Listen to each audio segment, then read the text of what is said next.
CDSL central depository services limited की।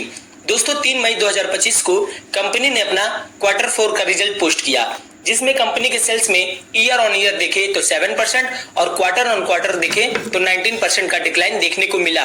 और अगर सेम नेट प्रॉफिट की भी बात करें तो उसमें भी ईयर ऑन ईयर 22% और क्वार्टर ऑन क्वार्टर 23% का डिक्लाइन हमें देखने को मिला।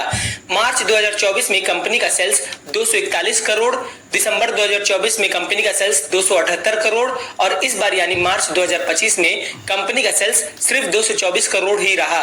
और अगर सेम नेट प्रॉफिट भी देखें तो मार्च 2024 में कंपनी का नेट प्रॉफिट 129 करोड़, दिसंबर 2024 में कंपनी का नेट प्रॉफिट 130 करोड़ और इस बार यानी मार्च 2025 में कंपनी का नेट प्रॉफिट सिर्फ 100 करोड़ ही देखने को हमें मिल रहा है। और अगर ऑपरेटिंग प्रॉफिट मार्जिन भी देखें तो वो भी इस बार सिर्फ 49% का ही देखने को मिल रहा है, जो पिछले 13 क्वार्टर्स के कंपैरिजन में सबसे कम है। तो दोस्तों हम आज की वीडियो में यही समझने की कोशिश करेंगे कि जो कंपनी एक टाइम पर लगातार जबरदस्त ग्रोथ दिखा रही थी, हर क्वार्टर उस कंपनी के सेल्स और नेट प्रॉफिट बढ़ते जा रहे थे, वो आखिर अब वैसी ग्रोथ क्यों नहीं दिखा पा रही है और पिछले 3 क्वार्टर से लगातार डिक्लाइन फेस में क्यों है। और ये भी समझेंगे कि क्या इस समय हमें इस कंपनी से निकल जाना चाहिए या इसे अभी होल्ड करके रखना चाहिए, और जिनके पास अभी तक इस कंपनी के शेयर्स नहीं है और वो लेना चाहते हैं तो उन्हें क्या करना चाहिए। तो दोस्तों आपके मन में जितने भी सवाल हैं, मैं उन सारे सवालों के जवाब इस वीडियो में देने की पूरी कोशिश करूंगा। बस आपको इस वीडियो को बिना स्किप किए लास्ट तक पूरा देखना है। और अगर आपको ये वीडियो इंफॉर्मेटिव लगे तो प्लीज वीडियो को लाइक एंड शेयर करें और चैनल को सब्सक्राइब करके बेल आइकन को प्रेस कर दें, ताकि हमारे हर नए वीडियो की जानकारी सबसे पहले आपको मिल सके।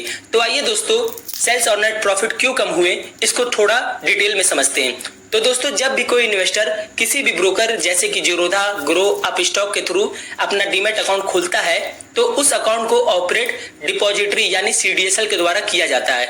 अगर इसे और सिंपल वे में समझें तो जब भी कोई इन्वेस्टर किसी कंपनी का शेयर बाय या सेल करता है तो उसका पूरा रिकॉर्ड सीडीएसएल रखता है और इस बात को श्योर करता है कि शेयर उस इन्वेस्टर के डीमैट अकाउंट में क्रेडिट या उसके डीमैट अकाउंट से डेबिट हुए या नहीं। और इसी रिकॉर्ड को मेंटेन करने के लिए सीडीएसएल अपने क्लाइंट से हर ट्रांजैक्शन पर एक छोटी सी फीस चार्ज करता है। और इसके साथ साथ सीडीएसएल हर डीमैट अकाउंट को मेंटेन रखने के लिए साल में एक बार एनुअल मेंटेनेंस फीस भी चार्ज करता है। इसका मतलब ये हुआ कि जितने ज्यादा डीमैट अकाउंट खोले जाएंगे और जितने ज्यादा ट्रांजैक्शंस किए जाएंगे उतना ही ज्यादा सीडीएसएल को फायदा होगा।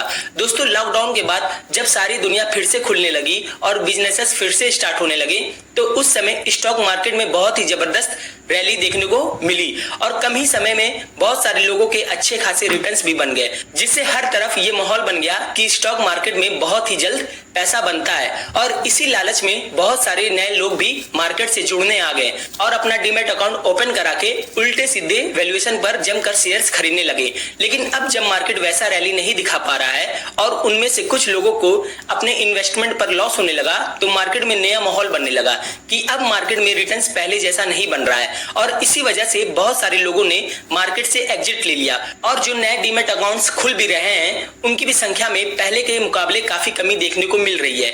दोस्तों FY24 में जहां नंबर ऑफ डीमैट अकाउंट्स में 32.2% की ग्रोथ देखने को मिली थी, वही इस बार यानी FY25 में सिर्फ 27.1% की ही ग्रोथ देखने को मिली। और जो रिटेल इन्वेस्टर्स पहले कम पैसों में FNO में ट्रेडिंग आसानी से कर लेते थे, अब वो भी नहीं कर पा रहे हैं, क्योंकि सेबी ने FNO पर बहुत सारे स्ट्रिक्ट रेगुलेशंस लगा दिए हैं, जिससे ट्रेडिंग अब कम हो रही है और इस वजह से भी कंपनी का सेल्स और नेट प्रॉफिट कम देखने को मिल रहा है। तो दोस्तों अब सवाल ये आता है कि क्या अभी इस कंपनी से निकल जाना चाहिए या इसे अभी होल्ड करके रखना चाहिए। तो सवाल का जवाब देने से पहले दोस्तों आप लोगों से बता दें कि अगर आप इस कंपनी के बारे में डिटेल में जानना चाहते हैं, इनके बिजनेस मॉडल को डिटेल में समझना चाहते हैं, इनके फ्यूचर ग्रोथ पोटेंशियल को समझना चाहते हैं, तो इसके लिए हमने पहले से ही कंपनी का डिटेल एनालिसिस वीडियो बनाया हुआ है, जिसका लिंक डिस्क्रिप्शन बॉक्स में आपको मिल जाएगा। तो दोस्तों अब आइए सवाल पर कि क्या अभी इस स्टॉक से निकल जाना चाहिए या इसे अभी होल्ड करके रखना चाहिए।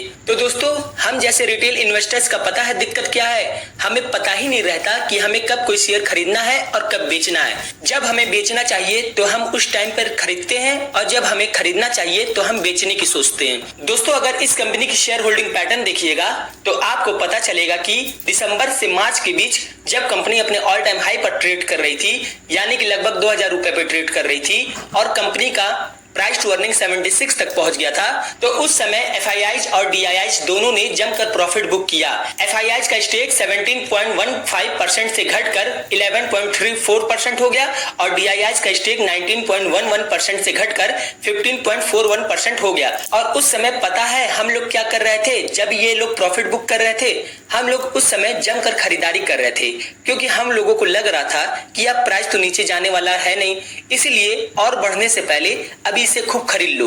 दोस्तों, पब्लिक का स्टेक अगर देखिएगा तो वो उसी टाइम पीरियड में यानी दिसंबर से मार्च के बीच 48.74% से बढ़कर 58.25% हो गया, यानी कि लगभग 10% बढ़ गया सिर्फ 3 महीनों में। दोस्तों, जब प्राइस ऑल टाइम हाई पर ट्रेड कर रही थी तब हमें ये कंपनी खूब अच्छी लग रही थी और हम खूब खरीद रहे थे, जबकि हमें उस टाइम बेचना चाहिए था क्योंकि वैल्यूएशन भी कंपनी का उस टाइम महंगा हो गया था। पर दोस्तों, अब जब कंपनी हमें डिस्काउंट पे मिल रही है तो अब हम इस कंपनी को बेचकर निकलना चाहते हैं, जबकि इस टाइम हमें इस कंपनी के स्टॉक को धीरे धीरे करके अपने पोर्टफोलियो में ऐड करना चाहिए, क्योंकि एक अच्छे स्टॉक को अगर आपने एक अच्छे प्राइस पर बाय नहीं किया तो आप कभी भी स्टॉक मार्केट से वेल्थ नहीं बना सकते।